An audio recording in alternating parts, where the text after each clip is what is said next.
What's up, everybody? Welcome back to another week, another episode of the Always Chillin podcast. Skinny D and the Sandman here in the barbershop. Another beautiful Sunday. The weather has been great.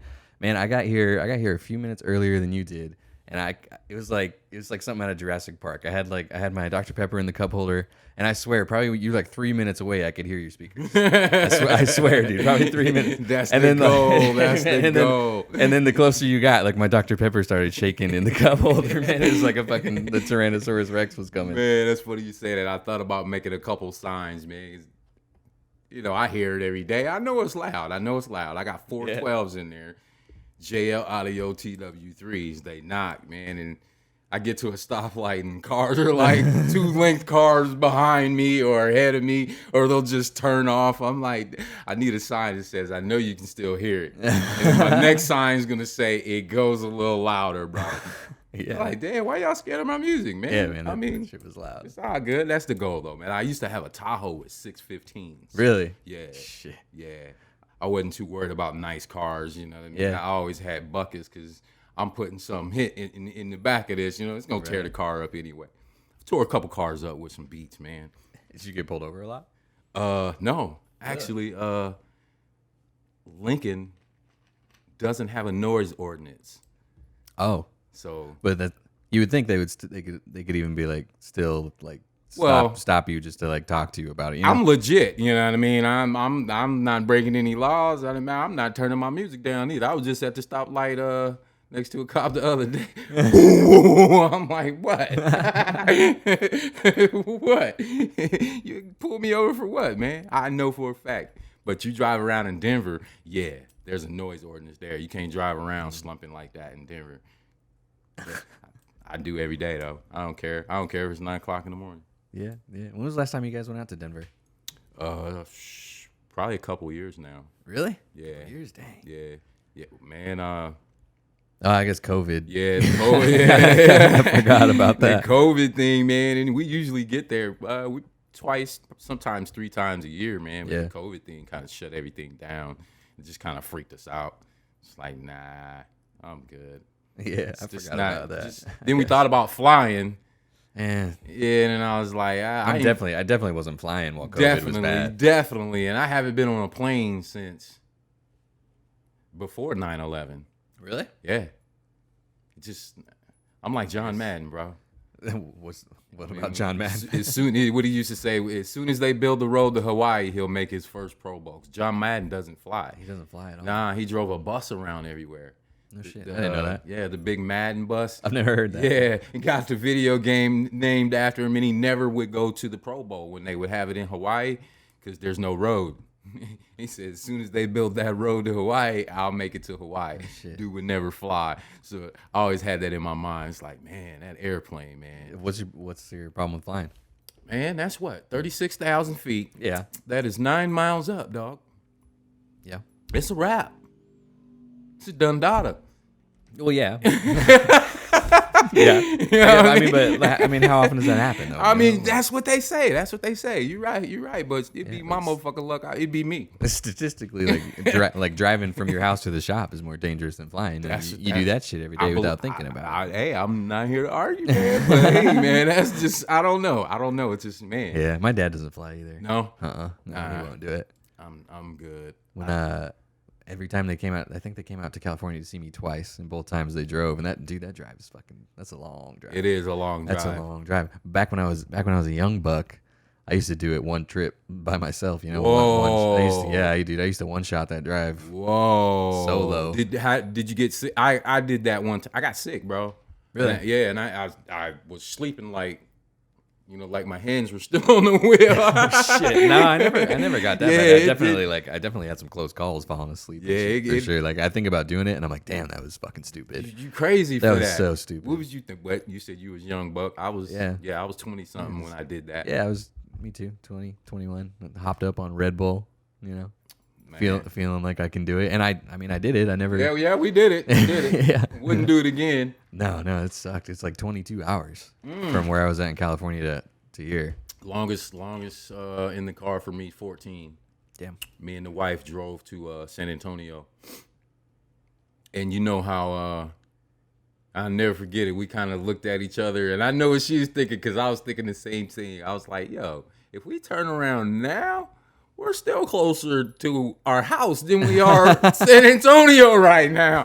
Man, we got to Texas. You know, you get to Missouri or Iowa, and you see Missouri state line right there, right? Yeah. Usually hour, maybe two longer, and you're at your destination, right? We get to the Texas border state line, and it says Texas, welcome to Texas. And we're like, gotta be close. You know what I mean? You don't see another. We still had 8 more hours to go, man. And just country, people talk about the cornfields in Nebraska, man. I'm like, what? Yeah, at least that's kind of something to look at. A little bit. And it's familiarity, I'm in Nebraska. My Husker had maybe getting my flat tire changed or something. But Texas. Yeah, there's you can drive for a long time and see nobody. See nothing. Nothing. No trees or anything either. No plants. We did see one thing. And I remember saying to myself, like, tigers in the middle of Oklahoma? And I was like, yeah, we got to stop on the way back. We got to see what this is about on the way back. Oh, right? You're talking about Tiger King? Yeah, man. We took this trip. This is probably about 8 years ago. Oh, shit. About 7-8 years ago, Dang. last time we went to San Antonio.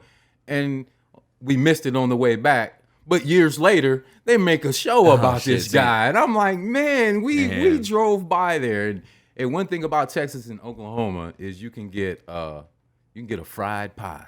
A fried pie. Anywhere. At the gas station, anywhere, brother, on the curb, a fried pie. And whatever you want in it. No shit. Fruit, meat, whatever. And I was like, nah, I'm good with that. Oklahoma and Texas, man. Shout out to fried pie. What is a fried pie? I have no idea. I can't even figure out. Well, yeah, I do. Maybe you're too young to remember these, but what was it? Hostess. They used to have the apple and cherry pies in the package. Yeah, like the little turnover things. Yeah. And I didn't know for years. They had this little, like metal piece in the package. I would just go in there high as shit and just get an apple and a cherry and just go right in, right? But they had the little metal piece in the package so you could go warm it up. Never knew that, man. I was like, I ate that shit just right out of the package forever, man. I was like, damn, you could have warmed that up, man. Yeah, I don't think I ever had one of those. Yeah, man, that was old school right there. That was what do they used to call that? Fourth meal. Fourth meal. You out all night, ain't been home. Right. Snatch something from the quick shop. Done that. Highway Diner is the spot for that. Man. Highway Diner. At 4 a.m, you go to get some magic toast. And man, shitty hash browns, they had to change their hours. They're no longer 24 hours, man. That's crazy. Yeah, but they're open. They're like open during the day. And yeah, I'm like, that's not when you make your money, bro. No, they don't know not their clientele. Them. Yeah, like, not they're them. open. They're open from like 8 to 5 or something. I'm like, yeah, there's never anybody in there 8 to 5. Switch that. What's third shift? What's that? 11 to 7. Yeah, that would be perfect. Something like that would be that great would be for Highway perfect Diner. Yeah, for that spot. That. Yeah, I was like, that might hurt them. I hate to see that place go, man. I got memories in that place. Really? Yeah, for meeting girls in there to seeing dudes get knocked out. Yeah, Highway Diner. I saw a weird spot. I saw Grant Winstrom get knocked out by a little dude in there one night. Really? Yeah. What happened? I don't know what happened, man. Little dude just jumped up and caught Grant Winstrom, and he was sporting an eye jammy that next Saturday on the sideline. Oh, shit. Yeah, man. I was like, holy shit, big don't spell bad. Yeah, imagine having the balls to punch Grant Winstrom in the face. Right. Dude didn't run either though, man. I was like, who is this dude? I remember I was calling him Opie Taylor, little redhead dude. Now that I think about it, the way he was moving, he might have been a wrestler. Yeah, he might have been a wrestler. Okay, I mean that makes sense. Yeah, and that's the last dude you want to fuck with. Yeah, definitely some other kind of athlete if he's punching Grant Wisdom in the face. Yeah, definitely not some. You don't want to mess with a random wrestler, dude. man. My cousin used to wrestle, man. Yeah. Yeah, man. What's that? Grapevine? The Grapevine? Yeah. Oh man, that should make you cry. And then you stuck in it. Yeah, I was asking about last time you guys were in Denver because me and my wife are trying to plan a vacation out to Colorado. Oh yeah, where y'all think about going? going? Yeah, because it's her 30th birthday. Happy birthday, Veronica! Yeah, in August. In August is her 30th All right. birthday. So we'll give her a birthday shout out on that show. The Dirty 30. Yeah, so she wants to go like on vacation, spend like a week somewhere.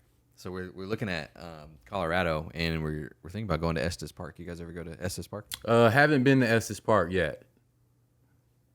I hear it's real dope though. Yeah, it looks super cool. There's like national parks all over the Yeah, place. yeah. All that, pretty much every Airbnb in that bitch. Right. Has a hot tub. Yeah. You know, so it looks One place cool.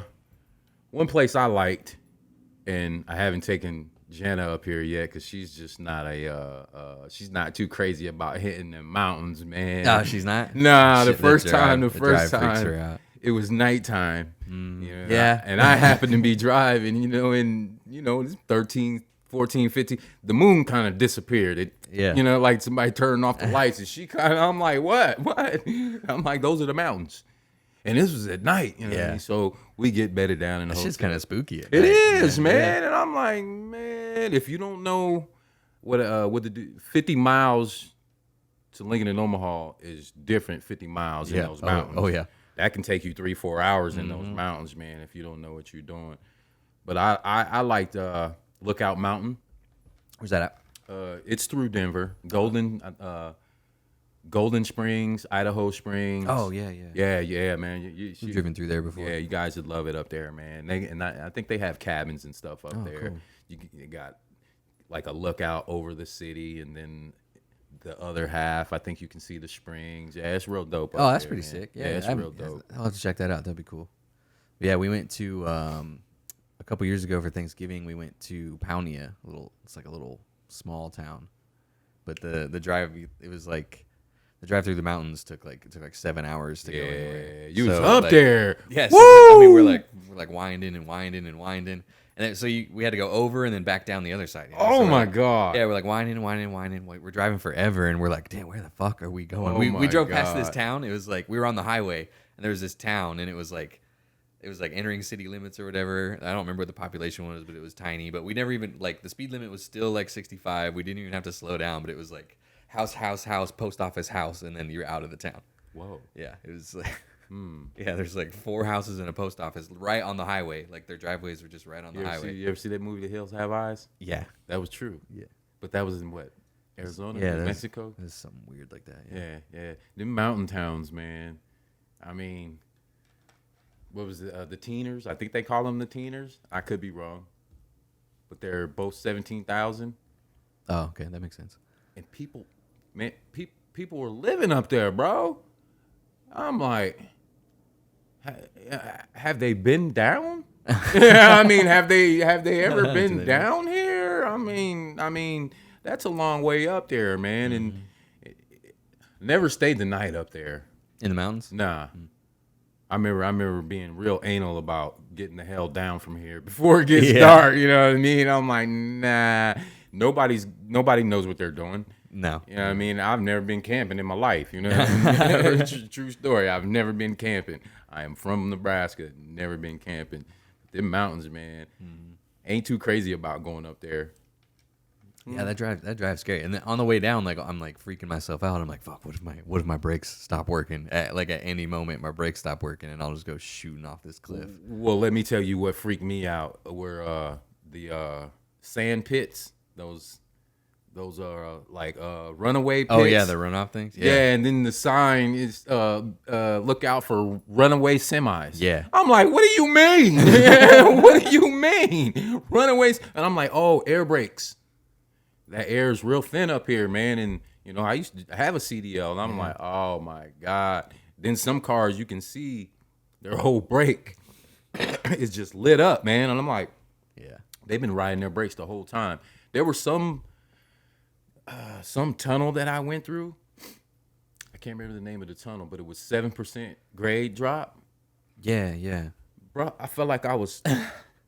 It's still hard to explain. Like I was standing on my brakes. Yeah. Like I'm standing up in my car, man, and I was just like, I'm never gonna do this again. I think I cried. I think I had a couple. I think I cried, man, going through that thing by myself. I was like, runaway semis, man. I passed out for 2 days after that drive. That shit's freaky. Yeah, being around the mountains at night is freaky. We used to do shit on like Camp Pendleton and stuff all the time. And 29 Palms in the Marine Corps, just like, go fuck around at night for a while. And just like, I don't know, just looking at mountains at night is fucking creepy. Yeah, I'm good. Yeah. I'm good on that. You never know. Never know. Yeah, and Pendleton's like 29 Palms was a desert, so like you can see shit, but Pendleton's like full of vegetation and shit. Like Really? like we would run into stuff and we would like it would be like running into a wall and we'd be like, oh, we can't get through this. Like we got to go around. That's California. Yeah, yeah, up in Pendleton, yeah. Yeah, it's real pretty lush up there. You wouldn't think that about California. Yeah, we would like they'd give us a map and be like, we got to go over here, and we'd kind of try to shoot a straight line, you know, and we would walk, and then it would seriously be just like running into a wall of like bushes. Huh. And then you try to get through for a second, and you're like, we fucking can't. So sometimes we'd have to go like 4 hours out of our way to go. Is that the biggest around. base in the U.S.? 29 Palms is. I think 29 Palms is like 900 square miles or some shit. Oh It's like the biggest. God. Yeah, it's like the biggest piece of. It's like the biggest piece of federally owned land That's I can't even wrap my mind in the around country. Yeah, dude, it's huge. Like we would like we lived on Main Side, you know, so that's like where all the barracks and stuff are. Right. So, and then we'd get in the trucks and stuff, and we'd drive for like 3 hours to get to like. That was my next question. Yeah, so like- from end to end, how long? Yeah, we would drive like a lot. We'd be driving for a couple hours to get to where we were going. It'd take you sometimes. that to get through Lincoln. Yeah. Gee, wow. Yeah, and it's not even like there's like traffic and shit. You gotta Right. worry about. It's not even like there's really like you just go in a No straight. stoplights. Yeah, you just go like in a straight line to where you're going That's wild. at like probably like 40 miles an hour, you know, and just we would all be in the back just like zonked, like sleeping. That's crazy. Yeah. 900. Wow. Yeah, it's like 920 square miles. And that's just some Marines. crazy shit. Like, yeah, that's a Marine base. Wow. Yeah, so that shit is huge. I don't know. But that it is huge. There's nothing out there though. There's no like it's all completely sand. There's just a bunch of rocks and then a bunch of rocks that pile up into giant like hills, you know. Mountains. Mountains, yeah. But it's all like loose rock and shit. So they're, like, A lot of people don't like- associate mountains with California, but California, Mm-hmm. yeah, they do. They have mountains. yeah, they're like super hard to. The ones in 29 Palms are like hard to walk on because it's like loose fucking. Just that it's like rocky. loose sand and gravel. So like you step in it and then your foot ends up exactly where it was because it just slides back down, you know. But Well, there was I don't know if we talked about this. A guy there were some mountains. I think it was Mexico, Brazil, somewhere. But it was some of the highest mountains in that region. And I think he was like a part-time archaeologist, something like that, you know. So he's probably digging along the way and found some bones that he had never seen before. You know what I mean? So he takes them back to the lab and you know and looks up the bones. Well, they're prehistoric fish on top of this mountain. I'm like, wow. So at one time, water covered these mountains, which are 12, 13,000 feet high. oh yeah, So I'm like, wow. So, you know, I mean, everything was covered by water. There's also well it's like the mountains they started out as like seafloor. Right. The plates hit each other and then they go up. So that's crazy. could have been they were underwater. It could have been the land was just a lot lower. Right, you know? right. Yeah, water used to. There's people find like seashells and shit out here even, don't they? Yeah. Especially in Nebraska. I was watching a video the other day and they were talking about basically how did the sand get in Arizona and nowhere else? Hey, that's true. How did it? I don't know. How did it? I don't know. You know where I'm going with it, dog. You know where I'm about to go with it. I don't know. I've never thought about it. That's where they put it. That's where they put it. Yeah, I don't know. When I was in, I don't know why I'm thinking of this even, but when I was in grad school, I was in class and one of my teachers was like, she was like, who in here thinks that the moon isn't made of cheese? And I was like, well, I don't. And she was like, okay, prove it. And I was like, oh shit, I can't. Then there's that. Like, I guess I can't. I can't. I don't know. Like, she's like, okay, so like, can you honestly tell me that the moon's not made of cheese? Okay. I'm like, I guess I can't, you know, because We can't. I've never been So like, you know, and the lesson was like, you know, make sure you can prove it if somebody asks you to prove something. right. I read a book. I read a book. I still have this book. It's called Assholes. I can't remember the author. I'll let you check it out when you. It's funny, but it says there's a part where how to win an argument, and it basically says just know what you're talking about. Yeah. As long as you know what you're talking about. As long as you don't say anything that you don't know shit about, you'll probably be fine. You're gonna win every time. And I was like, So I try to stay on top of shit. So whenever I get into the argument, and I'm gonna make sure I win. Just know what you're talking about. It's that simple. There's no major strategy to an argument. Just have the facts. Yeah, that's true. Just educate yourself about it. That's all you got to do. And if you're not educated about it, you probably shouldn't be arguing about it anyway. Shut the hell up anyway. That's why. That's honest. That's why I don't talk politics at all, because I don't look into it, man. I don't know. Like I can't argue with you about politics. Can't. I don't know. Can't. I mean, nobody's telling the truth. Yeah, that's pretty much what it is, man. Like, I don't really trust either side of the fence, I don't really want to vote for either side of the fence, hardly ever. I hate how it has become like I'm voting for this guy because he's not this guy. Right. Like, I'm not voting for this guy because I like what he does. I'm not voting for this guy because I think he's going to be good for the country. I'm voting for this guy because he's not another guy. Right. That just blows my mind. I mean, that's a pretty good indicator that the shit's broken, I think. Come on, man. Yeah. I mean, I look at it like this. We are in the greatest country in the world. Hey, I think so too. Yeah. The U.S. of A. Somebody's asked me to prove that before too, though, and honestly, I don't know. I mean, where do we start? It's an opinion. Okay. It's my opinion, that's bro. we share an opinion. Well, let's put it like that. Before somebody gets in the comments, ask me to prove America's the greatest country in the world. We share an opinion. Yes, we share an opinion. And I've never been outside of the country. And I don't know if I would want to right now. Yeah, well, a lot of countries aren't even letting us in yet. Right. I mean, they're still shut down. Yeah. I'm like, wow. I mean, I don't know where I'm at with it. But it's like my grandma, my 91-year-old grandma said the other day, baby, can't none of them see air either. But if you take it from them, they're going to be reaching for it. That's true. You know what I mean? They'll believe in it then. Yeah. I'm like, oh, yeah, grandma. Every time I talk to my grandma, she drops gems on me, man. So I'm like, wow. Yeah, I don't know where I'm at with it. This pandemic is definitely giving me a new lifestyle, but I like it. I've kind of molded it to my liking. Yeah, there's some stuff about the pandemic that honestly I hope stays, like how people stay like 6 feet away from you all the time. I like that shit. Like there hasn't been anybody in my shit in a long time. Back your ass up, man. Yeah, like everybody's staying away from everybody. I like that. I wouldn't mind if forever at the grocery store people are standing 6 feet away. I can dig it. People are like waiting their turn to look at shit. Nobody's like snatching stuff from in front of my face. Creative, Go look at some other stuff, man. You missing a whole lot of shit in here. Yeah, I do like that. I like that I can go in somewhere, mask or not. You know what I mean, and get the hell up out of there now. Yeah, except for Shields. Stay out of Shields, bro. Curbside pickup. Everybody's doing curbside pickup now. I think that shit's awesome. I'm even curbside pickup in at McDonald's, bro. Yeah, that did come in handy. Yeah, man. There's like a line at the drive-thru, and I'm just pulling. Well, my wife's been ordering the groceries. Yeah, my wife does that too. That shit's dope. Awesome. I like that. I like that too. Yeah, there's honestly probably nothing I hate more than grocery shopping. Oh man, I fucking hate that shit. Grocery shopping with my mom, man, as a boy. Oh. That wasn't too bad for me. My mom did used to tell me that the only reason she had kids was she wouldn't have to push the shopping cart anymore. Moms, this shit moms used to say, man. One of my mom's lines is I'll kill you and make another one look just like you, and nobody will miss you. Oh my God. Damn. She does have that ability. She can do that. Yeah, my mom never said that.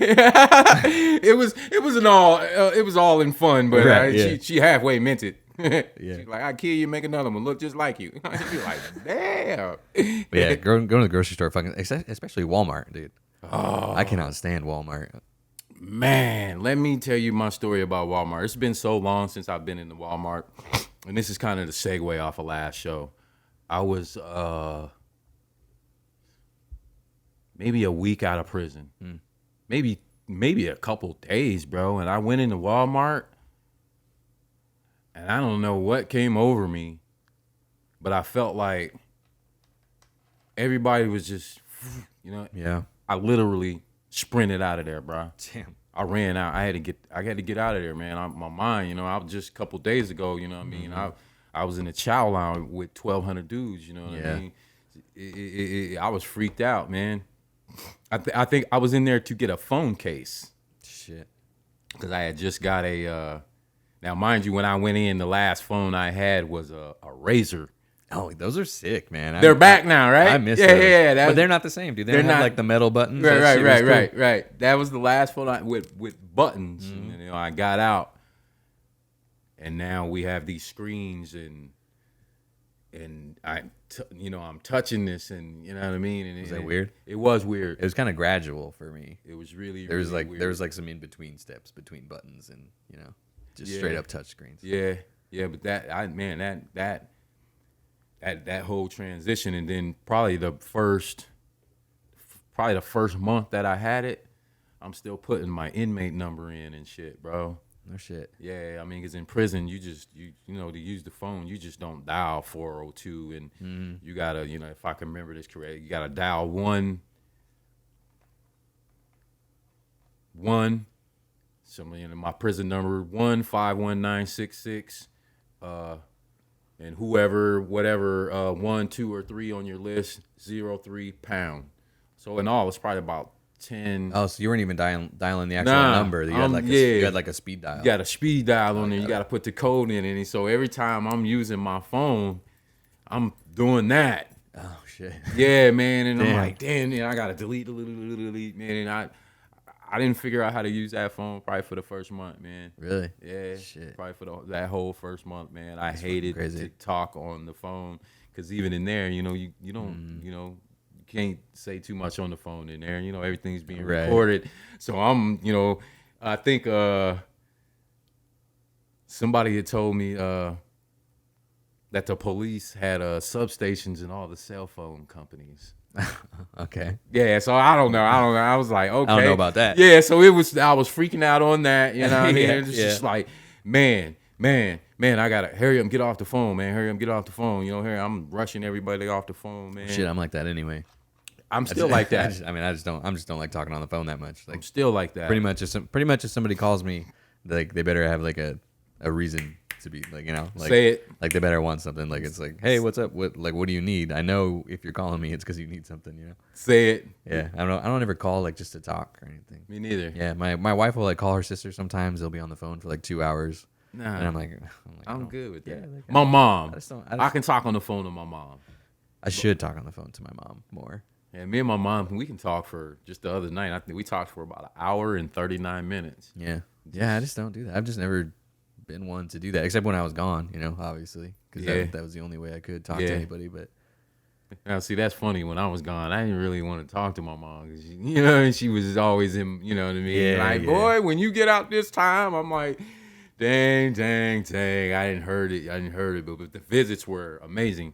You know, because in prison, your visits are 5 hours long. Oh, really? Yeah. Oh, I didn't know. I thought it was like 15 minutes. Nah. See, that's shit at the. Yeah. That's what everybody would think. And if somebody's from out of town, like I think it's over 3 hours away, you get 8 hours. Oh, that's cool. Yeah. Then you go stay in a hotel across the street. Then tomorrow you get another 8 hours. So you know that ain't bad. Real good with keeping you in touch with your family in there. As long as you got somebody to support you. That's a lot better than I thought. I seriously thought it was like you got like 15 minutes at like a lunch table. Nah. And then everybody had to leave. No, it is like that in the chow hall, though. You can't, you know, that's where all the shit goes down. Yeah. I mean, that's where you really don't want to be if you ain't got to be. You know what I mean? A lot of people, you know, this shit happens on the yard, but, man, that chow hall, man, it's... Really? Yeah, man. I mean, there's one time where I forgot that I had my silverware in my pocket. Oh, shit. Yeah. Probably Had they they pulled me over and shook me down, it would have been weapon manufacturing. Fuck. Yeah, so I get a couple steps out of the chow hall, man, and they already had some dudes wrapped up, and I go to get my workout gloves, and I'm like, oh shit, I had a fork and a knife in my fucking. I just threw it in the garbage can, and that night they locked the whole prison down, and I knew why. I was like, they found that fucking silverware in that fucking bin out there, man. Only a 24-hour lockdown, man, but that chow hall, man, that's like we talked about PTSD, man. That was I wouldn't say the equivalent, but you know, that's the firefight. Yeah. that's when you got to duck. That's where you better be able to roll. You know what I mean? You better be able to maneuver, however it goes down in here, man. That was the firefight. That's where your nerves go bad. Yeah, that is kind of weird. I wouldn't think it would be the chow hall. You do like man. on TV and shit. It's like it's always the yard. Yeah, that's that's the.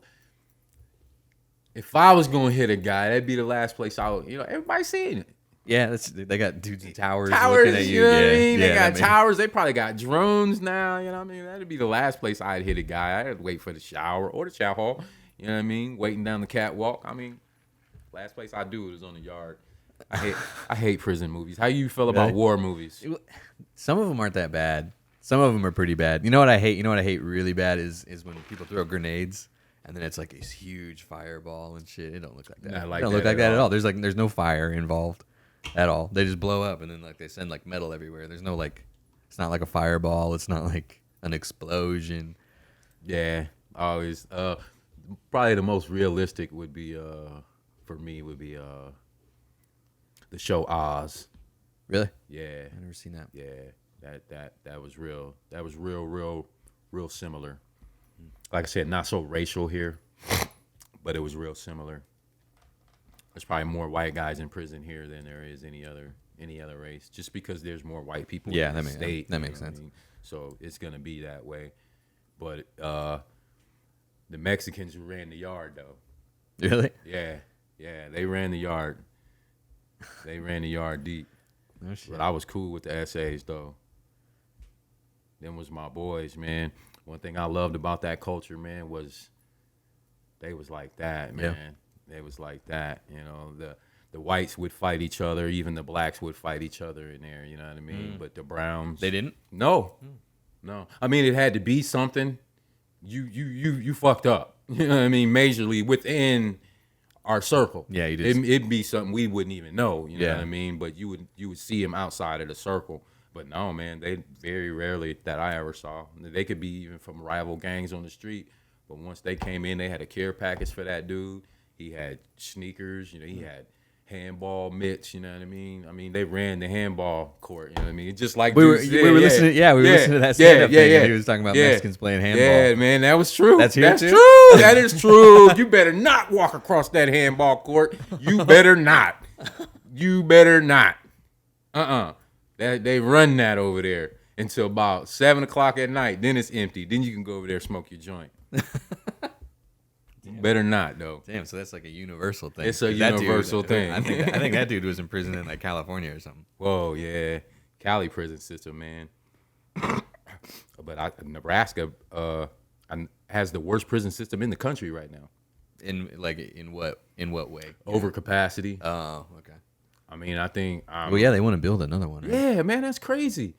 How many people in our state now? They haven't turned in that census. I mean, we're 1.5 million. Yeah, I don't know. Maybe a little over 1.5 million. But I get it because apparently, whatever is wrong with the prison now, it would cost more to repair it than to just build a new one. So it is.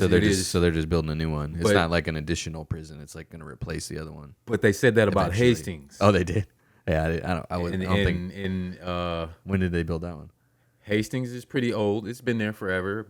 They were closing it because of the age. And I remember I got to Community Correctional Center, which is basically state work release. And they said I was too violent to go on work release. So I got work detail, which means I had to work for the state. So I'm delivering license plates with this old man named Weaver, right? So we're going to Kearney, here, there, Seward, dropping off license plates. So we get to Hastings. And I'm like, man, I thought they closed this place. And he's like, no, it's immigration now.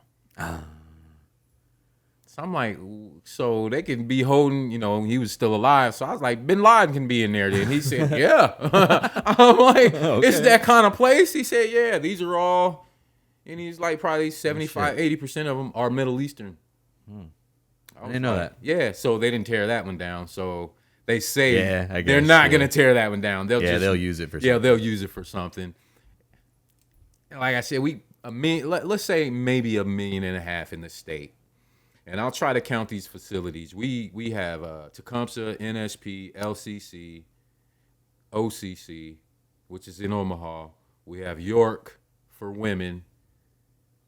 2 community correctional centers. We have the boys Kearney, which is prison for youth.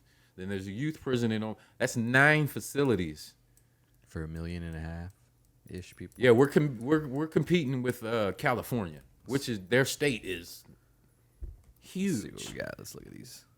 I mean, there absolutely has to be other alternatives rather than building prisons. Yeah, Nebraska. This is from March 2021. Nebraska had the nation's second most crowded prisons. Okay, second. With 5,500 inmates held in facilities designed for 4,000. Yeah, bro. Yeah. Officials project the inmate population will climb to 6,438 by 2025. That's per facility, I guess. The state has 10 prisons, but hasn't opened a new facility since 2001. So these buildings were designed for 4,000 people, and we've got almost 6,000 people in. So there's 2,000 more people in there. So are you not? I mean, other than me being punished for the crime that I committed, yeah, I understand that. Yeah, but you're also subjecting me to a hostile environment. Are you not? Yeah, I would say you could argue that. Yeah, sure, I mean, these dudes, Yeah. I mean, there were what two guys killed in the Tecumseh riot a couple years ago. I mean, the guards are getting fucked up out there all the time. I mean, the turnover ratio. My thing, I used to try to mind fuck them. It's like, why would you want to work here? Yeah, I mean that's true though. Like, why would you want to work here? I mean, if they lock this place down 30 minutes before your shift's over, yeah, you're not going you're home. Stuck too. You're stuck in here just like me. All these doors that I gotta wait to go through, you gotta wait to go through too. You're not just going, walking from here to here. I'm here, because I broke the law. You come here voluntarily every day. You gotta see shit. You gotta smell shit. Yeah. You gotta hear shit. Yeah. I was a piece of shit on the street. You know what I mean? You're that prim proper guy that wanted to be a prison guard, and they would just like, you got a point, man. They would think, everybody thinks, oh, he's been to prison, he's dumb. Nah, I'm a good mind fucker. Yeah. Why would you want, even, especially the young guys. Yeah, I mean that's why they're giving out like $15,000 hiring bonuses, man. Right, and that's crazy. Yeah, that is like they almost had me like. No. Well, shit. LPD. There was a cop that came over the other day. They make upwards to $100,000 over there, man. Bro? They get paid real good. I was like, wow. Yeah. And I was like, really? He's like, yeah. He kind of explained some things to me, and they do more than just their beat. And I was like, wow. So you have a lot more other responsibilities on your beat than what a normal person would think. Yeah. I was like, holy shit, man. Yeah, they get paid real well, and hopefully that helps them attract some talented folks, I did see the new brother over there. They got a new brother over there. Cool. Yeah, man. Big old dude, man. I hear he came from State Patrol. Cool. So his transition probably was, because I never saw him training. I usually see him across the street doing their agility and all that, but I didn't see Big Boy. And I didn't tell you this, did I? I was standing outside the other day, and I saw him, and he didn't have his badge and none of his stuff on yet. But I'm like, and I'm kind of cocked, like, and he must have saw me, and he turned around, kind of. So I'm like, "What's up? What's up, bro?" Then he came out later, and he must have got all his stuff on, and I'm like, "Oh shit!" And I kind of feel like they were listening to the show. You think so? Somebody was. Maybe. Hey, maybe. What was it? I can't remember what episode it was. Yeah, it was like episode 2. Yeah, and I was like, they ain't no black cops over there. Now all of a sudden. And they put one right across the street. Just one. To make eye contact just with you. And come fuck with me. I'm like, say what's up. All right, man, come over and get a cut, man. I'll chop you up. We can talk about it, man. I wonder how many have been in here. Cops? Yeah. I don't know, probably a lot. You're right across the street. Yeah, but they don't come over in uniform. No. So I wouldn't know. Mm-mm. So I wonder how many I've actually done. I don't know. Probably quite a few, I would guess. Probably. Yeah, like anybody getting like a military type haircut. Probably coming from across the street, man. Yeah. I did do one kid that came from Scotts Bluff. Was a AAA ball player. Mm. Yeah. Cool. Came from Wyoming to Scottsbluff to Lincoln. He comes over regularly. Nice. Yeah, but he's LSO. You know, I got a history with LPD. So that's where I'm going with it. Maybe I should have started there, you know, with my history, you know what I mean? I wonder how many I've actually cut. How many of them actually come over here to see? But Yeah, how many of them know you think? How Yeah, many of them, but a lot of the old boys, they're Yeah. retired, you know what I Yeah. mean? So probably not. You know, maybe I'm just convenient across the street. Maybe I'm kind of exaggerating a little bit. maybe. But I wasn't real sure how I felt about the move coming from South Street over here. Really? I like this spot a lot better for I you do. guys. This is cool. I do. More people friendly over here. Yeah, this is a good spot. You know, the hospital over there, man. Oh my God. Let me tell you a funny story. We were pretty busy that day too. Hot day, just like today. Yeah. And old white guy comes in, which whatever. Yeah, cool. But he didn't have a shirt on. Oh, not cool. So I'm like, hey, I'll chop you up, man. Just put your shirt on. You know, I'm a fool. You know, I'm like, let me see what your shirt, what's your act. You know, but I saw he was kind of wobbly, and then he kind of turned, and I saw he had the IV thing still stuck out of his arm. Oh, shit. Yeah, and blood's just, I'm like, whoa, bro. Step outside, man. Step outside, and I'll see what I can do for you, right? Yeah. Kind of funny, not funny. Because we did find out he was all right in the end. But Okay, cool. I'm outside, and, I'm yelling for Jenna, like, call 911, because I saw he had the hospital shit on. And I'm like, I'm on the phone, and they're like, keep him talking. I'm like, hey, man, what's your name, man? What's your name? He said, Johnny. I'm sorry. I said, okay, Johnny, what's your last name? Walker. Johnny Walker. Shit. So I tell, I'm like, Jose Cuervo. So I said his name's Johnny Walker, and the dispatcher kind of hiccuped a little bit. I'm like, what? oh man, they knew him. He had escaped the hospital with his people over in the hospital and made it to the shop. Yeah, they had probably already called the police. Yeah, Like, and Johnny Walker's on Johnny the loose. Walker's man. on the loose. I was like, no, that ain't your name, man. Are you Johnny bullshitting Walker. me? Because I could see he was drunk already. Jim Beam. Jim Beam, Jack Daniels, Daniel Jack. Yeah, that was probably one girl walking by with a snake, big ass snake too. I was like, she's the old python thing. She's about to die. She's about to die, man. She's as big as my finger with this big ass snake.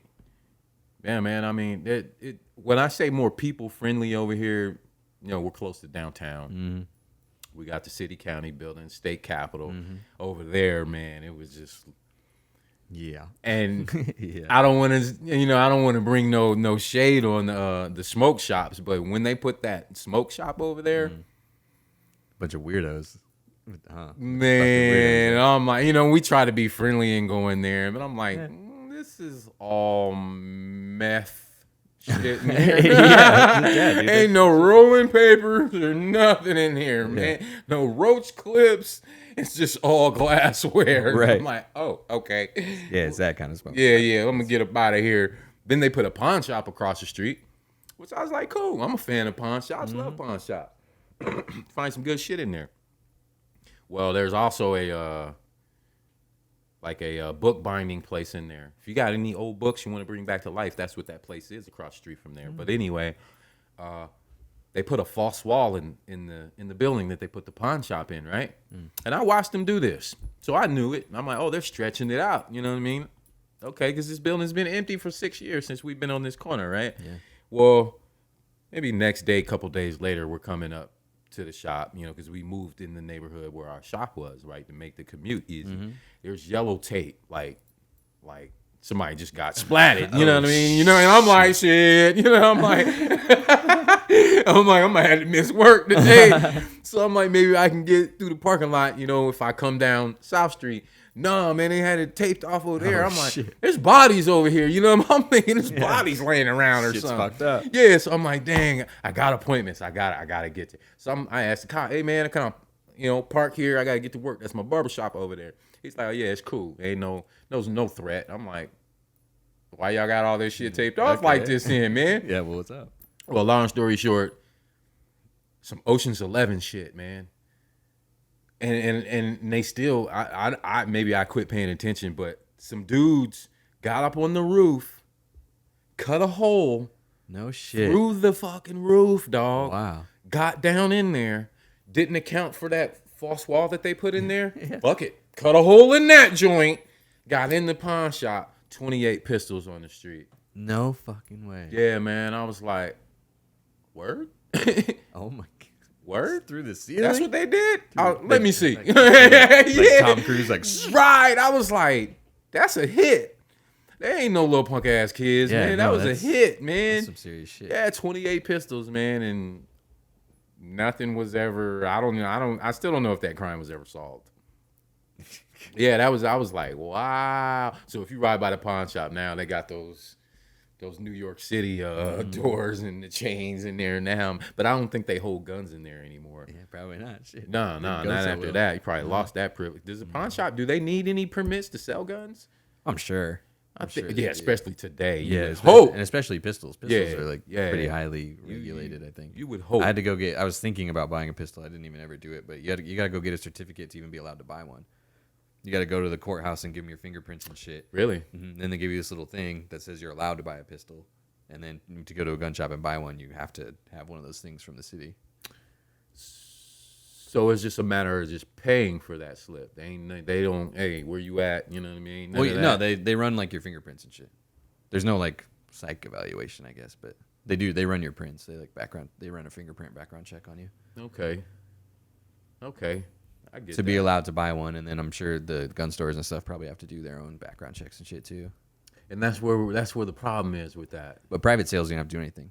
Okay. I didn't buy a pistol, but I do have an AR-15, and I just bought that. I just went to dude's house and bought it and came back. Okay. He gave me like a bill of sale, and that's all you got to do. And, yeah. Private sales are a lot different. Yeah. Yeah. That's where That's where a it little gets sticky. that's a little sketchy. I think private sales can get a little sketchy. And I'm not against firearms at all. No, me neither. But But I I don't think people necessarily need to be selling. You them. know what I like mean? like that shotgun you got here, $200. Yeah, and that's where I was going with it, bro. I mean, that same AR-15 that you had to go through those stages to get, I can go get in 15 minutes. Yeah, and probably with all the trimmings on it right now, and that to me right now is like the war on drugs. You started it, now you tell us you want to end it. You know what I mean? That's I don't know, but like I said, I'm not against them. When the lights go off, even me as a vegan, we gonna have to go hunting for food.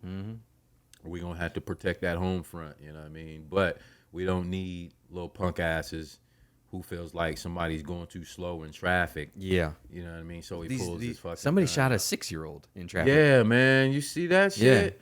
That's Yeah, a 6-year-old died because Why you got fucking road rage, man. why are you riding around with this thing? First of all, Yeah, what's the odds in your little punk ass getting into anything? Well, and it's like the people who have it are usually the ones that are instigating. You know what I mean? Gangbangers, drug dealers. You know what I mean? I understand. You know mean, that's not their even- occupation. I mean, not even, yeah, no, and like- they ain't looking to. You know what I mean? But no. That's you just riding around in your little Honda CRX. and it's always people that have like the cool like gun mount in their car, Little they stash can, box. so they can get to it quick. Yeah, Like, why are you so I'm worried like, about it, man? Man, come on, man. Why do you need that? You know what I mean? I saw a gal, not a gal, respectively. She was a woman, older woman. She had her heater, you know, and she was dressed nice. You know, I won't speculate on what she did for her job, but I understood. You know, I'm like, she gonna get you. You know what I mean? Yeah. She's small stature woman. I'm like, Right. she gonna get you. Yeah. I understand that.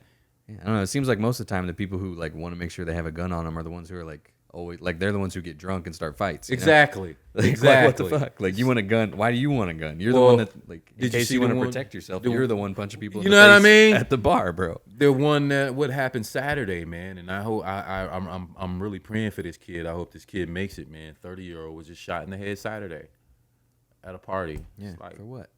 man, it's crazy, man. I mean, back in my day, I mean, guys would pull guns. Most of the time, they were not from Lincoln, and I'll say that loudly. Most of the time, they were not from Lincoln, and I've seen guys pull guns, get their ass whooped, and that gun ended up in the pawn shop. Yeah. Because nobody wanted it. What we gonna do with this? You know what I mean? We ain't robbing banks. We ain't robbing stagecoaches. You know what I mean? What do we need this for? Not until, later, early 2000s. early 2000s is when I started to notice the mass shootings. Mm-hmm. It's like, what? I mean, motherfuckers just shooting in the crowd now? Is that what's going on now? This ain't even gang related. This is just a dude sitting in the house and feel like, somebody pissed him off. So now I'm like, wow. And here we are 20 years later. And how many you say we had in a year? This year there was like one a day almost. That's crazy. Yeah, this shit's fucking wild. And I got my own thing. The Chicago thing, man. You got a city that we got Oprah. I think Louis Farrakhan and Michael Jordan. 3 of our top black people in the last 30, 40 years. Isn't Obama from Chicago? Yeah, Obama. Obama. I mean, come on, man. What y'all doing?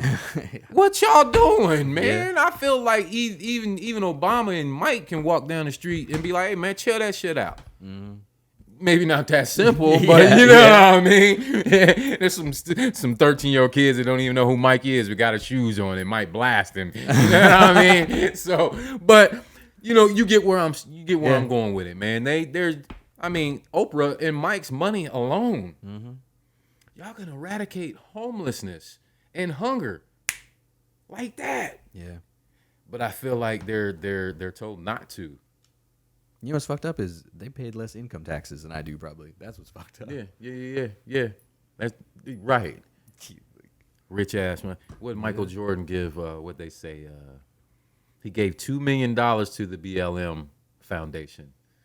Which was the equivalent. I think they said break that down. That would have been like 7 cents. Man, I mean, I don't know. I'm kind of on the fence about that because like he still gave $2 million. He gave $2 million.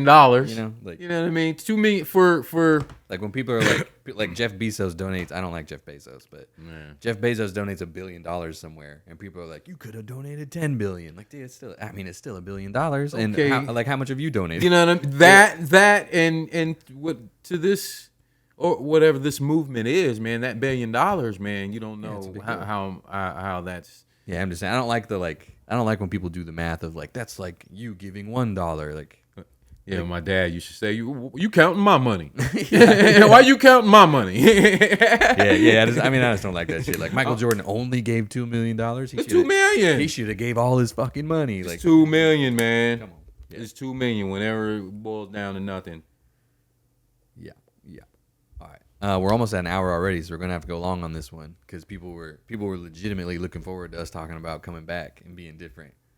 We already talked for an hour. We didn't even get to it, but people like we got comments and shit like, oh, yo, looking forward to that. So we got to hit it. Which first of all, thank you for the comments. We love it. Love the we comments. love it. We got a lot of kind words about the episode last week. Word. Love the love. Lots and love lots and lots. And like have you ever had like we record an episode and you walk out of here like that was a fucking good one? Oh yeah. Like that was a good episode. Oh yeah. Last week. Every Week I walked out of here. Well, yeah, every time. But last week was dope. Last week was dope. I was like, that was a good one. That's gonna do pretty well. Yeah, being different, coming back home. We'll say the best for last. I'll go ahead and say it, man. I didn't like a lot of people. Yeah. And a lot of people didn't like me. Yep. That's and especially family. Mm-hmm. I mean, I and me and the wife just talked about this the other day. When I got home, bro, after my third number, I didn't tell anybody what I was gonna do when I got out. Like the first 2 times, I was like, man, when I get out this time, I'm gonna do this, this, and this, and this. You know what I mean? And didn't do none of that. So this third number, I just kind of, I went in, I got my mojo, man, and focused real hard. What the fuck I needed to do when I got out of here. You know what I mean? And when I got home, I expected everybody to be like me. Yeah. You feel what I'm saying? Yeah, I do. I expected everybody to think like me. I expected everybody's motivation to be like me, And one thing about prison, man, it's very vulgar. The vulgarity, man, and I'm fuck this, fuck that. You know what I mean? You know what I mean? Right. And just about everything. I'm snapping. But like, man, I had an anger issue growing up as it was, and here I'm thinking I tamed that shit. No, not quite that easy ever. Wasn't that I hadn't even scratched the surface of that shit, dude. Yeah, it takes a long time, man. It and still, I'd get so angry and let down by people not understanding my drive and my type of motivation. Yeah. You know, and I still say it to this day. My motivation ain't for everybody. I'm not gonna put no sugar on your Cheerios. I'll knock that shit off the goddamn table. And we gotta go do what we gotta do. Then we come back and you put some sugar on that bullshit. You know what I mean? Yeah. And they're like, whoa. I'm like, oh shit, Demond, chill the fuck out. I'm like, man, you gotta go get that shit. Yeah. However you gotta get that shit. And you know, and people had changed. Society had, I don't want to say got soft. I don't like saying that because I mean, it's just different, you know. it Like, just got different for like, me. You know, it's not like it's not that it's soft. It's just like you don't have to necessarily walk around with a hard edge all the time anymore. With the my shoulders out, and I even you don't necessarily have to do that shit anymore because all the way to that walk. Yeah, you know what I mean. And I can still see guys that are fresh out. I know, oh, he just got out. He got that. You know, he ain't ready yet. Yeah. You know what I mean? And then I think back like, damn, that was me. It's probably a month after I got out of prison, dog. I very well easily could have been right on my way back. Because like I said, I thought I tamed that shit.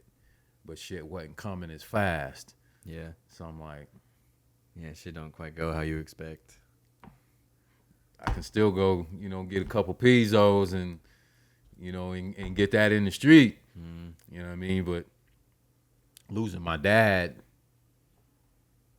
probably a month after I got out, and then going through a divorce, which just wasn't cool for me. That was very toxic. I had to get away from that. And once all that happened, I got that focus back. Yeah. You know what I mean? And most guys getting out of prison, especially for violent crimes, you especially, I wanted to be a barber. I had heard of guys having to wait a whole year, 6 months before they could even get in. So I'm like, damn, that's too long, man. Shit. Man, you don't know who I am. You know what I mean? Yeah. Man, I can go to Denver right now and get 50 of them and flood this city right now. I was always... I still gotta check myself sometimes, you know what I mean? The way the game is now, I'm like, man, I can kill it right now. You know what I mean? That's what I did. So I'm like, nah. So the night of my dad's wake, I really never expressed this to anybody. The night of my dad's wake, the Nebraska State Barber Board, they only meet on Sunday evenings, and my dad's wake was Sunday evening. So I'm sitting here, my mom, my sisters, I'm the man now. I'm like, damn, I got a decision to make. Something told me, go down there. I didn't tell nobody what I was doing. I just kind of slipped off. I didn't anticipate the meeting going that long, and it didn't. Maybe 45 minutes. Go down there, and I talked to him, and what was weird about it was I had to go to the state capitol, bro. So I'm like, I didn't understand. I'm like, for barbering? Okay, whatever.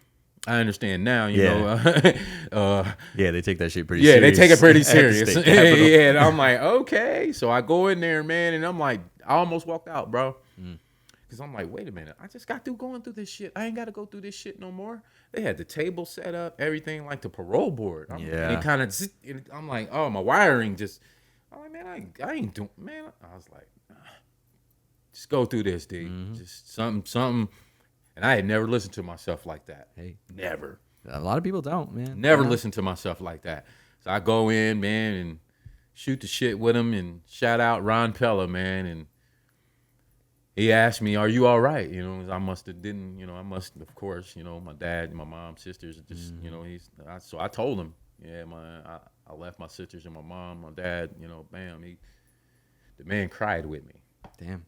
Yeah, we'll talk about Ron Pella later, man. Cool. The dude's amazing, man. I give him a big old bear hug right now. But told me you'll hear from us within a few days. I don't know. I'm like, okay. Could have told me no. I'm fresh out of prison. Mm-hmm. You know, a second degree assault on a police officer. Mm-hmm. You know, I'm like, damn, okay, all right. So, go through the funeral, bury my dad, and blase blah. And a couple days later after the funeral, I remember specifically it was a Monday. He called me and said, "We'll see you in class on the 7th," which was a couple weeks later. So barbering kind of literally saved my life. Yeah. Now getting into barber school, now I'm still in penitentiary mode. I'm walking around, I'm 230, I'm swole, right. I'm looking at everybody, I'm older. I'm 33 or I was 32 at the time. So, there's some 17, 18-year-olds, coming out of high school and barber school now and shit, man. And then I was intimidating to them. Mm-hmm. So intimidating that they called me into the office one day. I had braids down. My braids came down to here, man. Shit. My afro, bro. I mean, one day I wore my fro, man, and yeah, man. And then they, a lot of them hadn't seen that, so they called me in the office, and I don't know what I thought about it. Now that I think about it, I'm kind of pissed off about it.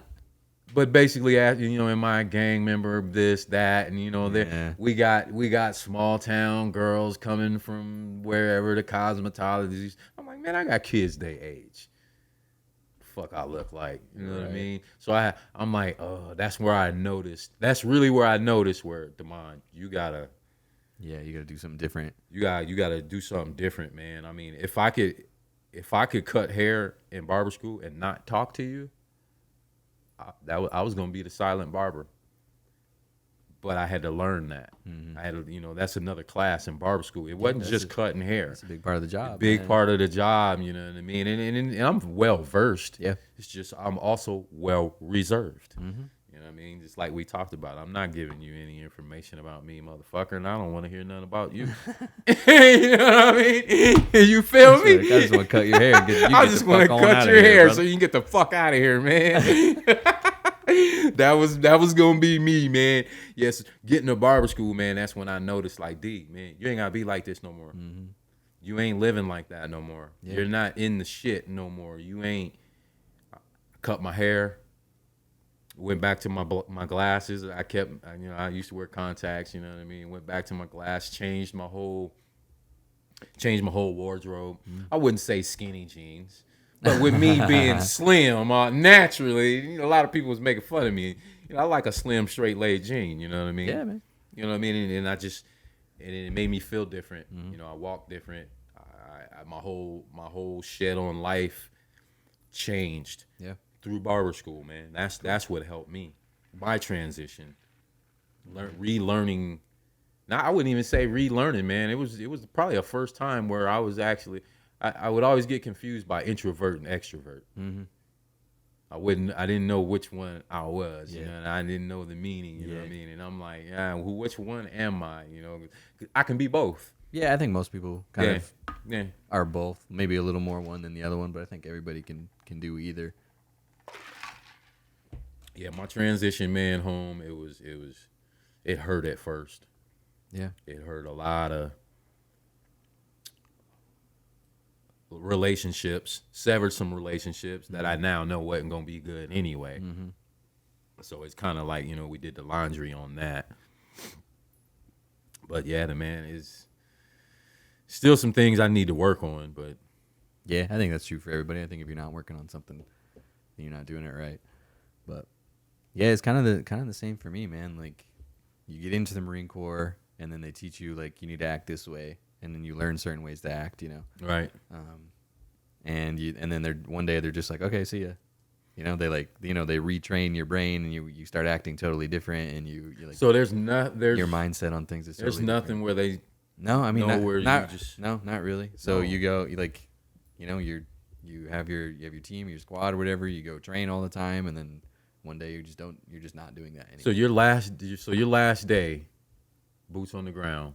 Well, not my last day. There's like a checkout process. Okay. So like you do like your final physical, and then you're not allowed to go train anymore because they don't want to give you like the he's not hurt and then have you hurt yourself. Right. Like, Because you always see, like, so it's like for the last month or so you're like checking out, but it's not like really like winding down from the Marine Corps. Like you're still You're in the on Marine edge. Corps. Like you just have to give still doing your job. you just have to go give all your shit back basically, and Okay. it takes a while. Okay. So you gotta go over base and have people sign this paper that says you went and saw him and they like cleared you to leave. So it's like you got to go to medical, you got to get a dental exam, you have to turn all your shit in, you have to like all your company leadership has to check you out. So it's like a little bit of a process, but there's like, and then they send you to this thing called steps and taps. It might be different now, but when I was in, it was a week-long class, and it was basically just how to write a resume, and then that was it. No, how you? Oh, you all right? Nothing. No. Wow, man, that just blows me away. I mean, because we see the movies and we talked about how whack the movies were. Vietnam, where it's to his last day, and he's still in the bush. Mm-hmm. And tomorrow, if he makes it through the day, he'll be home, and that's it. Yeah, it's not like that. No, I mean maybe it was back then, but now okay. there's like a checkout process, but it's not like winding you down from anything. Like you're still in the Marine Corps the whole time, and like you go to boot camp, and the whole purpose of boot camp is to like not like rewire you, but it's to like teach you like this is how you need to act now. Right. So it's like you're not gonna. That's interesting, not to rewire you, because I would have that's. No, I mean I don't think so. I'm thinking, but I gotta get it out of I'm thinking Vietnam era Marines. You know what I mean? Where shit was just. Yeah. I mean boot camp is still intense or It's whatever. still intense. It definitely still like changes the way you act. The drill instructor changes can't stick way you you in the think. jaw no more. No, not quite. Not quite like that anymore. Okay. But yeah, so you go through years, and then you spend the next 4 years of your life training and learning certain things and acting a certain way and interacting with people a certain way. Marines all talk to each other pretty differently than normal people talk to each other. And there's really no wind down from that. You go to this class where they teach you how to write a resume, and then all of a sudden you're just not in the Marine Corps anymore. And then you go home and you're like, people think you're abrasive. People don't necessarily like being around. Like there was a period of time where I don't think anybody from my family really even enjoyed me being around because you still on point. Yeah, I was just a dick, man. Yeah. Yeah. There's no other way to say it other than I was just a fucking dick. And it's just because that's just how I was acting. That's just how I learned how to act. Okay. In the Marine Corps, we're all acting like that too. You know what I mean? Like even to this day, sometimes I'll do something, and my wife will be like, "That was really rude." And I'm like, I don't think it was rude. Like, I was trying to get her attention one time, and I poked her in the chest. I was like, hey. And I poked her in the chest. And she was like, she felt like super disrespected. Yeah. But in my mind, I didn't even cross my mind. Like, yeah, little shit like that. I didn't think it was disrespectful, but it was to her, so it's a big deal to her. Yeah. So that's something like I need to relearn. Like, maybe some of the stuff that I do is rude, and it's been a process. I've been out of the Marine Corps for 8 years now. And there's still things like that coming up, So yeah. When was your smack in the face? Like me was barber school. When did you realize like, oh shit? Well, probably when I was working at Nelnet, and I was a team lead at Nelnet because Nelnet's all performance based. So right. Like I was doing a good job, so they just they promote you if you're doing a good job. And my supervisor was getting complaints from my team about how I talked to them. So like my supervisor had to talk to me like, maybe you shouldn't talk to people like that. And I was like, oh shit, maybe I shouldn't. Like, why am I talking to people like this? But it was no big deal, Like in the Marine Corps, it's like, hey, fucker, go get that. Yeah, what's up, fucker? Like, go get that fucking thing. Yeah. Shit like that. Yeah, and it's not a big deal. Like nobody feels disrespected about it. They just go like, in the Marine Corps, somebody can ask you to do something, and your response can be like, yeah, fuck you, but I'm still gonna do it. Right. Like just because I say fuck you doesn't mean I'm not gonna do it. Yeah, shit like that. Yeah. I'd be like, fuck you too. Yeah, in the Marine Corps, fuck you can mean, yeah, for sure, I'll do that. Right. Or like in the Marine Corps, somebody can be like, hey, can you go clean this? And you can be like, oh, fuck that. But you still get up and do it. You gotta go do that. But I'm gonna talk some shit. Yeah, when you're working in a civilian corporate office and someone's like, can you do this? And it's like, no, fuck you. Like, yeah, they don't like that shit. The art of shit talking, man, it's over. We can't do it anymore. One thing I used to say is I can't remember what episode, but we used to talk about jonesing, cracking, capping, smashing. You know? And that's just standing on the bus stop, wiling out. You know what I mean? For like the younger big folks. lip, crispy backbone. You know what I mean? And you while he's going, you gotta be thinking of your shit. Yeah, that was my generation. Yeah, and I still do it. Yeah. People can't take that. And shit they're no more. like the other day, I called my nephew. I said, "What's up, motherfucker?" Yeah, I don't like that. Huh? I was like, "Oh, come on, man." But I can say that shit. "What's up, motherfucker?" Yeah. Like, "What's up, motherfucker?" Yeah, I You know think what I mean? And we go on about our day. It makes me feel kind of cool. It makes me feel good. I'm a motherfucker. You know what I mean? But like I said, society changed the whole, and you don't realize.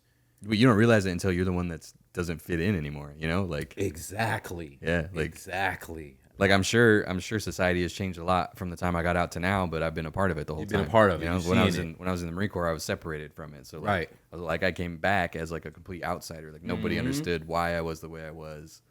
Nobody understood like what I did. Like there's not a ton of but there's not a ton of Marine Corps vets around here. Like I didn't run into any yet. Really?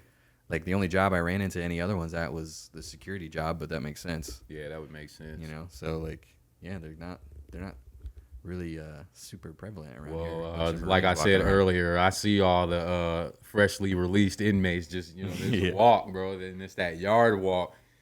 One favorite workout in there is the chest workout. The dude does no arms, no legs, but his chest. And even my chest, it was so wide. You got this, just I mean, I can tell it. I can tell that walk from a mile away. He's either still in there and he's on work release, or he just got out and he's still there. You can always tell by the walk. You can always tell by the crispy creases in the jeans. Like, who creases their fucking pants anymore?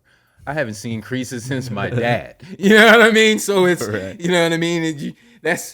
You way behind. You know what I mean? I mean, still white t-shirts. It's a habit. I'm still in that mode. You know what I mean? And there's some habits you get that you don't necessarily like need to get rid of, so you still do them. Like I still have stuff. Sometimes when I go into a room, I still ride the door all the way to the wall. Yeah. Like it's just something that I never like unlearned. So sometimes I'm using windows, like right, I can I can look in these pictures and I can see the door over there. I do it when I drive. I do it when I ride my bike. I'm always anticipating. I'm always seeing shit before it happens because you have to. One thing they used to say in prison is because they got these little ground squirrels. And the funny thing about it, bro, is I don't see these ground squirrels nowhere else except inside.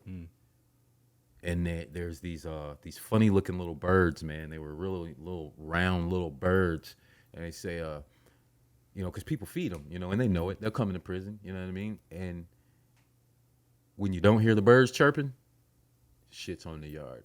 Yeah. It's like the birds knew. Stay up out of there. Shit's about to go down. Damn. You know what I mean? And there was one time where there was 2 escapes in 1 year. Dude got left leaking in the closet. Shit. I mean, the sexual assault. There was a bunch of sex assaults going on, and I can't remember what year that was, but one dude I saw get popped off the gate. You know what I mean? And I'm standing. I had smoking a joint with my homeboy. It was a gloomy day, not raining. And you can kind of see the softball field from the highway there. And it must have been a Dear John letter. He read that letter at home base on the softball field and took off towards the gate and wouldn't stop. And shit. And the dude was just, I'm like, holy shit. And, I had to see that, man. And I'm like, man. But I always knew this shit's going to be over. Mm-hmm. Get through, just can't stop time. Can't stop time, man. And you said that earlier. And one thing we used to say is as time gets longer, you only getting stronger. Yeah. Whenever it feels like it's getting longer, that means you getting stronger, man. As long as you allow yourself to. And once I got out, man, especially not telling nobody my plans and structuring my life, like I still wake up at 6 o'clock in the morning on prison time. I'm still on prison time. Yeah. I mean, shit like that. Like you still do it because you don't really have a reason not to. Some of it even might be a little beneficial. But. A whole lot beneficial, man. Yeah. I get a full day, and that helps me with my life, especially through this pandemic. You know what I mean? It's that trait that I bought from prison. Yeah, man. Some of that shit just sticks when we're in Afghanistan. Well, when we're training to go to Afghanistan and stuff. Walking on patrol. It's like you're supposed to like constantly be looking at like, okay, so if I get shot at right now, like where am I gonna go? What am I gonna do? So like the whole time you're walking, you're like, that rock is where I'm gonna go. You're like, I'm gonna go over there. I'm gonna go over there the entire time, and I still do that. Like, Still, when I'm walking around somewhere, like I'm at the mall and shit, and I'm like, so if someone is shooting at me right now, what am I doing? Hell yeah. Yeah, like I just still do it, and it's like really. Some days it's really mentally taxing. It is. Some days you just like can't shut off. You know? I know it is. And that's why I value my nap time. Yeah. Because you wasn't able to do that in there. Mm-hmm. You know what I mean? Not how you want it. You know what I mean? You always had to be on point. You know what I mean? And that was one of the things that I loved the most after getting out of prison was being able to lay there and take a nap.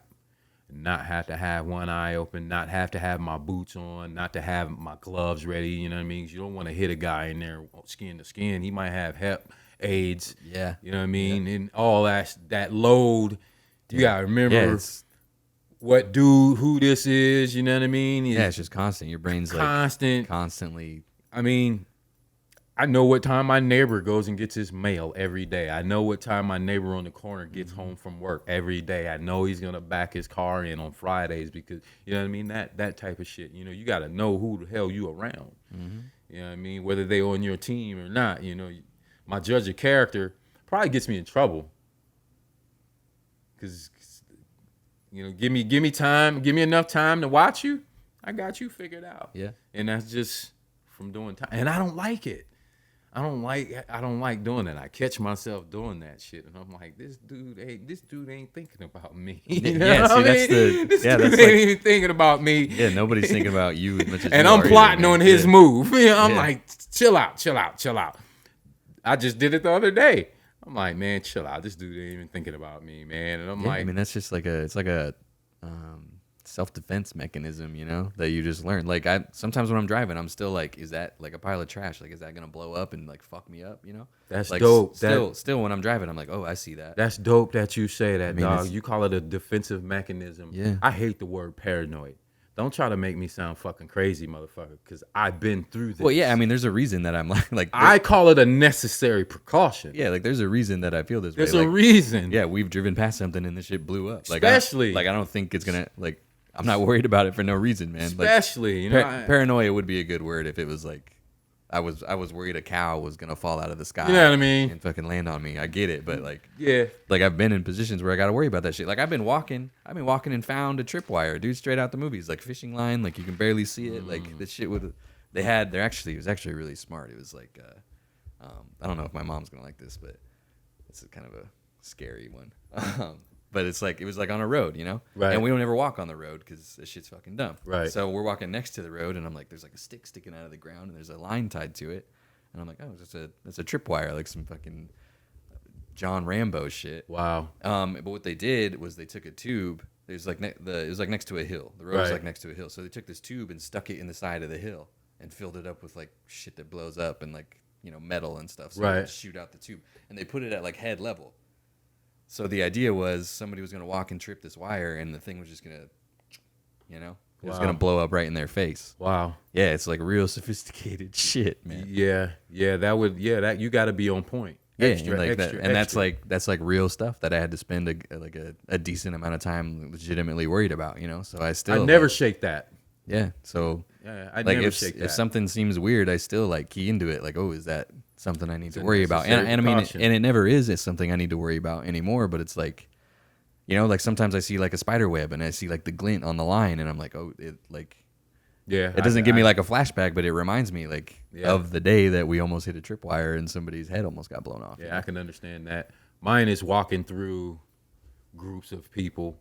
Mm-hmm. You know, like we're in the mall on the sidewalk or something, and I see a group, and we have to go through it.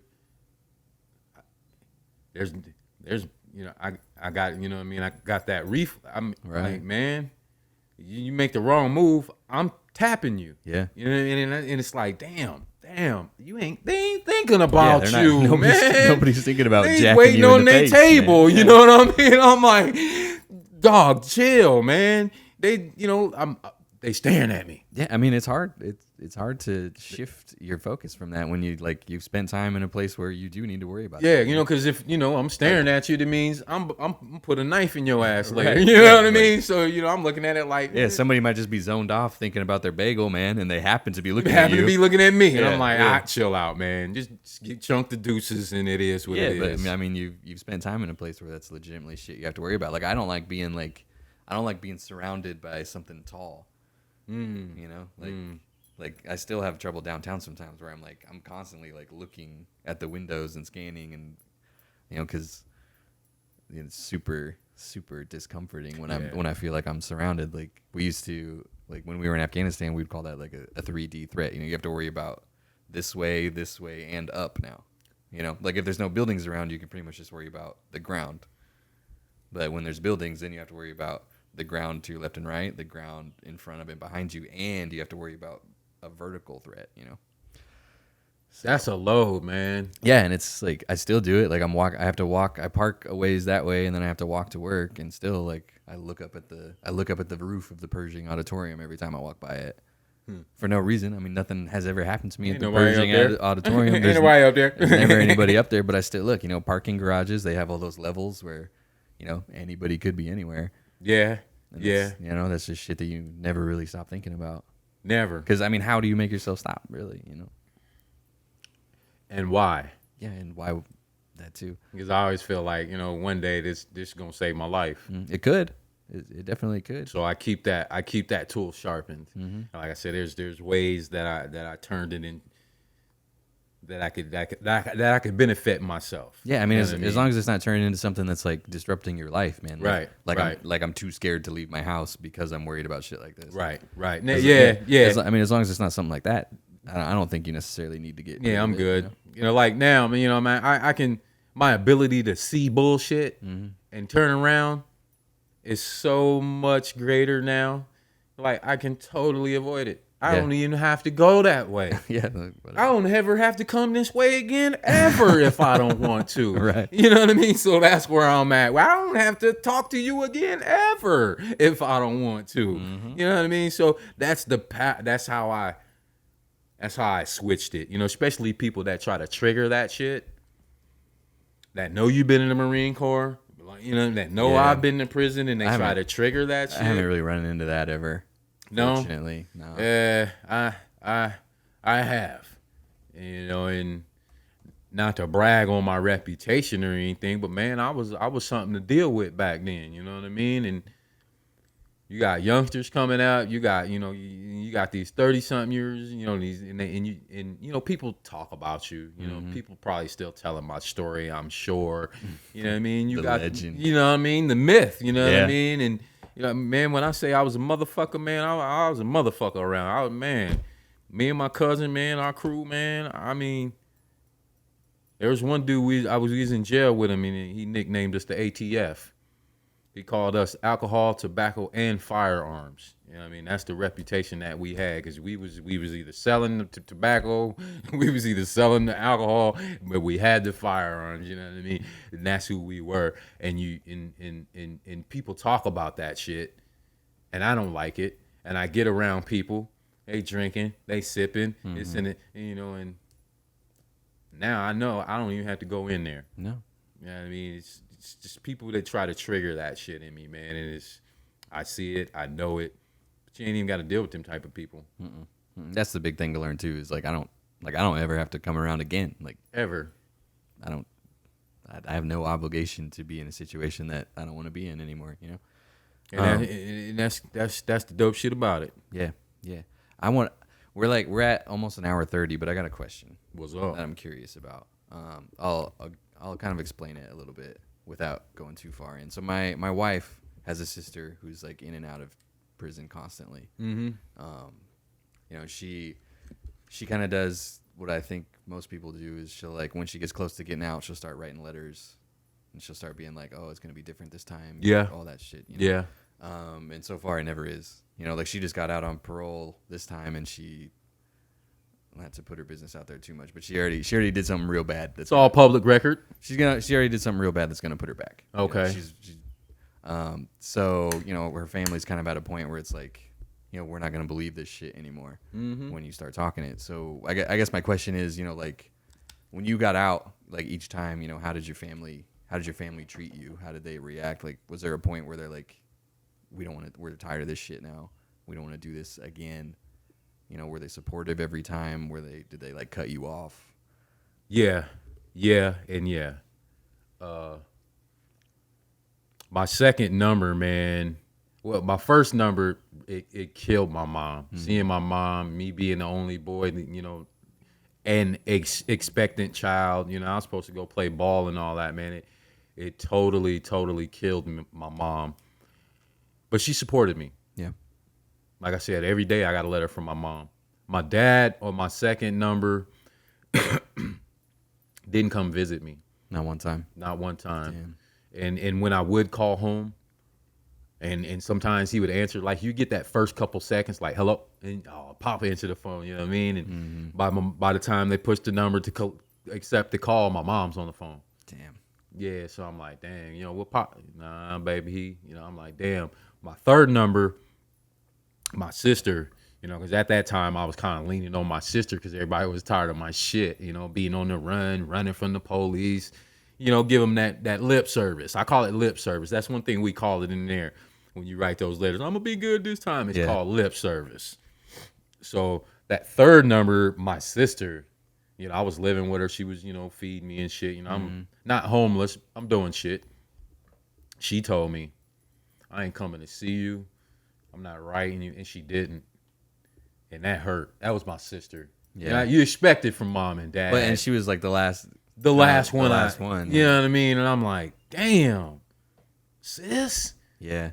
And she meant it, bro. She had a baby and everything.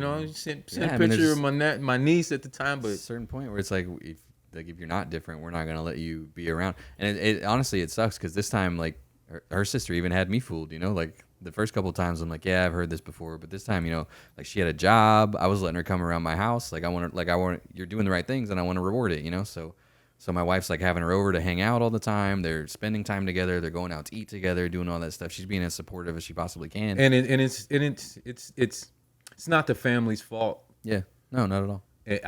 I will blame it on the state of Nebraska. Mm-hmm. Because it's like you say, the military, when you get out of prison here, they give you $100 and a bus ticket. Yeah. There's no class, there's no resume writing. Mm-hmm. There's none of that. When my first number, they actually had a Omaha Metro Community College, SCC, some technology classes, a lot of stuff to better yourself. But they took those funds. So now all they had in there was GED. A lot of guys have been to college in here. They, there's military. Yeah, GED. Yeah, what good is that gonna do? A lot of these guys, they're not in here because they're dumb. You know what I mean? They're here because they're smarter than you and got caught what they were doing. Right. You know what I mean? So I really blame a lot of that on the state, where they just kick you out. Here you go. Mm-hmm. You know what I mean? There's no prep in a mind. There's nothing. And there's jobs in there. There's Braille. There's tool and die makers, the plate guys, sheet metal. When I was in there, those were $5.78 an hour slots. Mm-hmm. But when a guy gets out, he can't go get those jobs. Yeah, I've been in prison for 8, 9, 10 years, tool and die making, but I can't get out and go do this because you'll say I can print my own money. What? Why would I do that? What I mean? That was just one of the things when I'm like, damn. A guy can't even get out here and get the same job that he was doing in here. Mm-hmm. I'm like, that's crazy. I mean, modular homes, they make modular homes in there, man. Yeah. But a guy can't get out and go get that job. Mm-hmm. So I blame a lot of, even the women in New York, I blame a lot of that on the state of Nebraska. I mean, they're ready to build another prison, but there's and people are wondering why inmates are walking away from the community correctional center. Well, you're placing them in these factory jobs, and I mean, okay, it's cool, it's money, it's a job, but a lot of people are feeling like they're worth more than that, and you restrict them to these companies. And then I was in CCL 10 years ago. The rent was seven and some change, and that was 10 years ago. So I can imagine what it costs you got to pay rent to be in prison. I mean, it's community corrections, but you still gotta pay. Yeah, So that shit's fucked up. I'm paying rent, but you're not preparing me for anything else. Well, and then if they get you back, you're in there paying rent again. You're back in there paying rent again. So why do they care if you stay out or not? Then also, my first time on parole, it was free. That like there was no fee. My second time on parole, my second number, it was $75 a month to be on parole. To be on parole. Now, mind you, you get $100 going out of the gate. Right. You know what I mean? That's damn. I can't even get a burger with this. You know what I mean? I gotta give them. Yeah. So I blame a lot of that on the state. Yeah. Not offering, and they say Lincoln's felon friendly, and for the most part they are. But I'm not seeing a whole lot of movement. You know what I mean? For people getting out of prison, man. I mean. And they always say there's two things you can learn in prison. You know, that you can learn how to be a better criminal, or you can learn how to be a better person, or you can learn both. Yeah. But we all know what's not healthy. Right. You know what I mean? And a lot of guys, they don't know how to drop that off. A lot of ladies, they don't know how to drop that off. They were so good at doing what they were doing, those shortcuts, that it's always there. Yeah. I mean, it's always there. You know and I'm sure there's always a temptation there. You know, there's always that temptation, and if you can't fight it mentally, if you didn't work on yourself, yeah. I mean, not to put all my wife's family's business out there, so I'm not gonna get super specific, but like she had a job. The state was sending her to therapy because she's got like some mental stuff, as most people do. So she had a job. She was going to therapy. She was peeing clean. She was making all her parole appointments, and then one day she just stopped. She got her first infraction. She's like, oh, whatever. If I get one, it's not a big deal. If I get two, they send me back. So she got her first infraction, and then the next day she didn't show up for her appointment again, and she got another one. So she has, been there. Yeah, been there. So been this there. is like the fourth or fifth time, and now my wife's kind of at a point where it's like I don't have the energy for this anymore. I can't. Like this time she went real hard on supporting her because she's tried cutting her off before. She's tried, not being there. And his sister. And she's like, let's try really hard. I'm like, I'm down if she's doing the right things. Obviously, I have no problem with her coming around. I have no problem with her, being in my house. I have no problem with her spending time with you. Well, I was glad they were spending time together. Even, I was glad it looked like their relationship was being repaired because obviously it was rocky. So I was glad they were spending time together. Right. And then, one day she just decides it's easier to not do it anymore. Well, she doesn't want to work anymore. There's one thing about prison that especially the people on the outside, if you were out here rough, rugged, and raw, and you go to prison, one thing they will always know is you're safe. To a degree. Yeah. They know where you're at. Yeah. You know what I mean? They know you getting your 3 hots. They know you got a cot, and they can kind of. Yeah, I mean that's kind of true because right now she's basically on the run. She violated parole. She's going back to jail, but they don't know where she's at. So she's not texting nobody. She blocked everybody on Facebook. She stopped sharing her location, all that stuff. So been there. Yeah, at this point, my sister, my wife, she logs into Facebook once a day to check and see if her sister posted anything. Stop. And then she deactivates her Facebook so that her sister can't block her. Stop. Because her sister blocked all of her other family so that they can't see what she's doing. It's her game to play now. Yeah, even after she's her sister has wronged her family in a lot of she's stolen from them, she's done this, she's done that, but they still they're her dad. I guarantee her dad's losing sleep, worrying about where she's at. Yeah. So I'm sure you're right. I'm sure there is kind of some comfort that comes from knowing that she's in jail. Yeah. My second number, man. I